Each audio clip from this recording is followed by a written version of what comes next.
SIR প্রক্রিয়া রীতিমতো টানটান পরিস্থিতি বা টানটান অবস্থা রাজ্যে দেখা গিয়েছে।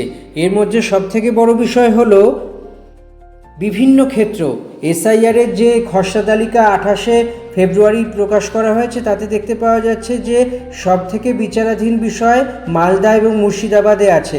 অর্থাৎ রাজ্যের শাসক দল বা অন্যান্য দলরা দাবি করছে যে বিজেপি সংখ্যালঘু ভোটারদেরকে একই সঙ্গে দেখতে পাওয়া যায় যদি বিভিন্ন ক্ষেত্রে বিভিন্ন বিচার্য বিষয় এবং সেই এসআইআর তালিকা থেকে নাম বাদ যাওয়ায় স্থানীয় বিএলওকে ঘিরে বিক্ষোভ হয়েছে এবং সেই বিক্ষোভের আঁচ বিভিন্ন ক্ষেত্রে পৌঁছে গিয়েছে।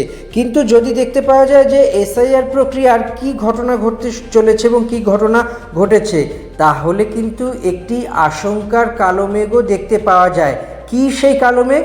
না, এসআইআর প্রক্রিয়া যেই সমস্ত জায়গায় ঘটেছে বা এর প্রভাব ফেলবে বলে মনে করা হচ্ছে, তার মধ্যে বেশিরভাগ ক্ষেত্রে 64টি আসন, অর্থাৎ 2021-এর যদি ফলাফলের নিরিখ দেখা যায় তাতে বিজেপির জেতা 64 আসনে এমন এমন ক্ষেত্র আছে যেখানে যে জয়ের মার্জিন বা জয়ের যে ব্যবধান, সেই ব্যবধানের থেকে এসআইআরের নাম বদল গেছে, এসআইআরের নাম কাটা গিয়েছে বেশি সংখ্যক মানুষের, বিশেষ করে হিন্দু শরণার্থী বা মতুয়া ভোট, এই সমস্ত ভোটগুলো যে সমস্ত সিটে আছে সেই সমস্ত ক্ষেত্রে এমন দেখা গিয়েছে এসআইআর প্রক্রিয়ার ফলে সেখানে ভোটারদের নাম বাদ যাওয়ায় বিজেপির ক্ষেত্রে বেশ কিছুটা আশঙ্কাও তৈরি হতে পারে।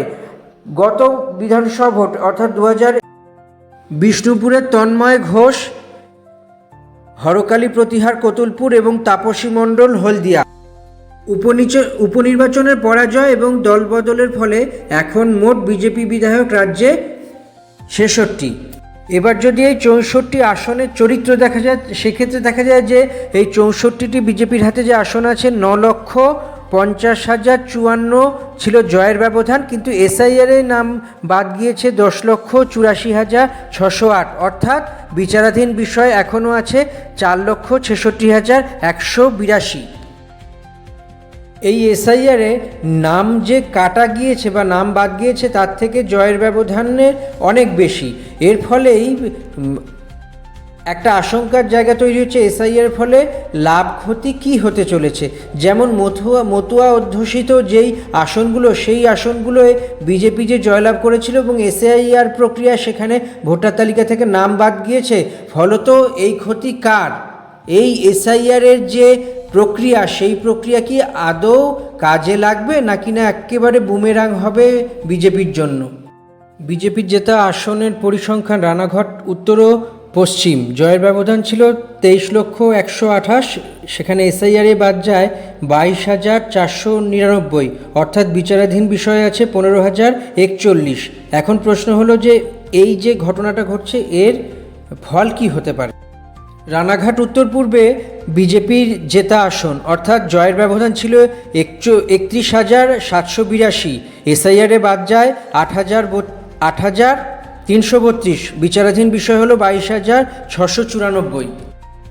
রানাঘাট দক্ষিণে জয়ের ব্যবধান ছিল 16,516, এসআইআরে বাদ যায় 23,031, অর্থাৎ বিচারাধীন বিষয় এখনও আছে 19,478।